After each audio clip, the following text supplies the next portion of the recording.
11th class की girls आज permutation and combination के कंसेप्ट को एक्टिविटी मेथड से समझाएंगे। करो बेटा start. Hello friends, I M Kiran from 11th class. आज हम कॉम्बिनेशन के कॉन्सेप्ट को एक एक्टिविटी से समझेंगे। इसलिए हम 3 डिफरेंट शेप्स लेते हैं, जिनमें से 2 को एट ए टाइम सेलेक्ट करते हैं। Combination means selection of objects. तो हम 2 शेप्स को एट ए टाइम अरेंज करते हैं, सर्कल रोम्बस या रोम्बस सर्कल, रोम्बस हार्ट या हार्ट रोम्बस, हार्ट सर्कल या सर्कल हार्ट। तो हम देखते हैं कि हम इन शेप्स को ऐसे भी सिलेक्ट कर सकते हैं या ऐसे भी सिलेक्ट कर सकते हैं। हम कॉम्बिनेशन के कॉन्सेप्ट को मैथमेटिकली भी समझ सकते हैं। जैसे मैथमेटिकली फॉर्मूला होता है NCR is equal n factorial r factorial n minus r factorial. हमारी टोटल शेप्स 3 थी और हमने 2 को उनमें से एट ए टाइम अरेंज किया था।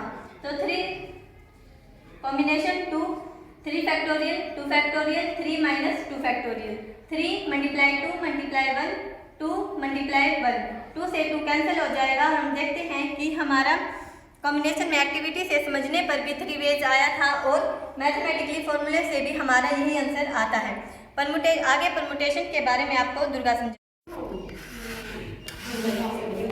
Hello friends, I M Durga from 11th class. आज हम परमुटेशन को 11वीं कक्षा की परमुटेशन को एक्टिविटी के माध्यम से समझेंगे। इसके लिए हम 3 शेप्स लेंगे, सर्कल, रोम्बस एंड हार्ट। हमें पता है कि परम्यूटेशन क्या होता है। Permutation is arrangement of objects. इसमें हम देखते हैं कि परम्यूटेशन में ऑर्डर इम्पोर्टेंट होता है। तो हम इसमें 3 शेप्स में से 2 को एट ए टाइम लेंगे।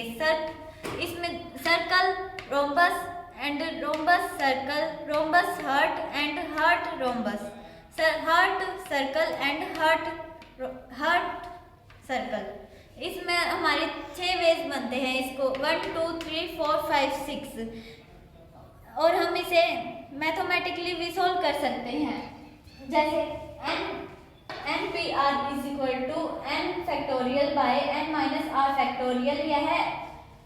यह n परम्यूटेशन r का फॉर्मूला होता है। तो हमारे पास 3 शेप्स थी, उनमें से हमने 2 को एट ए टाइम चूज किया था। तो 3PR 3P2 is equal to 3 factorial by 3 minus 2 factorial.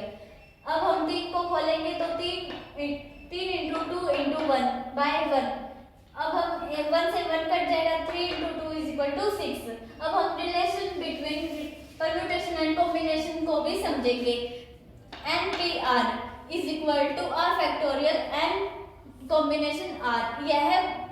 यह रिलेशन कॉम्बिनेशन एंड परम्यूटेशन के बीच में रिलेशन होता है। हम इसे प्रूफ करेंगे।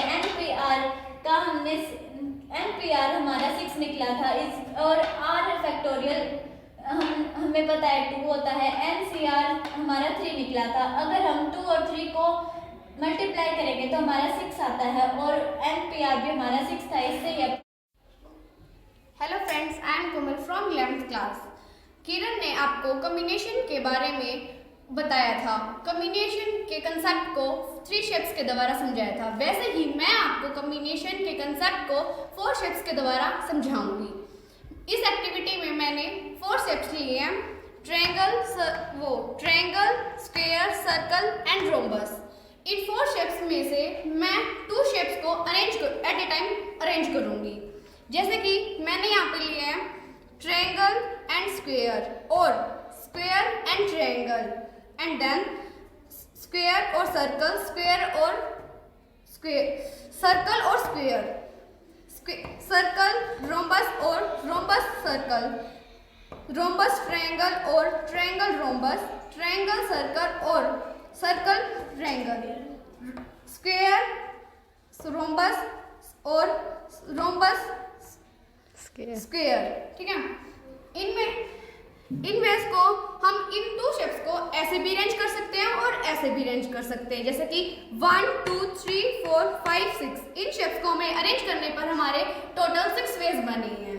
इसीलिए इस एक्टिविटी को सोल्व करते हुए हमने पूरे टोटल 6 वेज मिले हैं। ऐसे ही हम इसको मैथमेटिकली सोल्व करेंगे।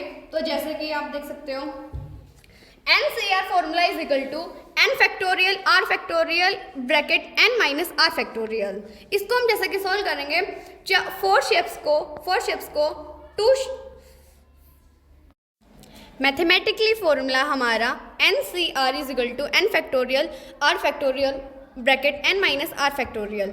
4C2 को हम सॉल्व करें, सिंप्लीफाई करेंगे तो आप देख सकते हो कि 4 फैक्टोरियल 2 इंटू 2 फैक्टोरियल को हम बिल्कुल सॉल्व करेंगे तो हम 6 वेज भी मिलते हैं। इन दोनों एक्टिविटी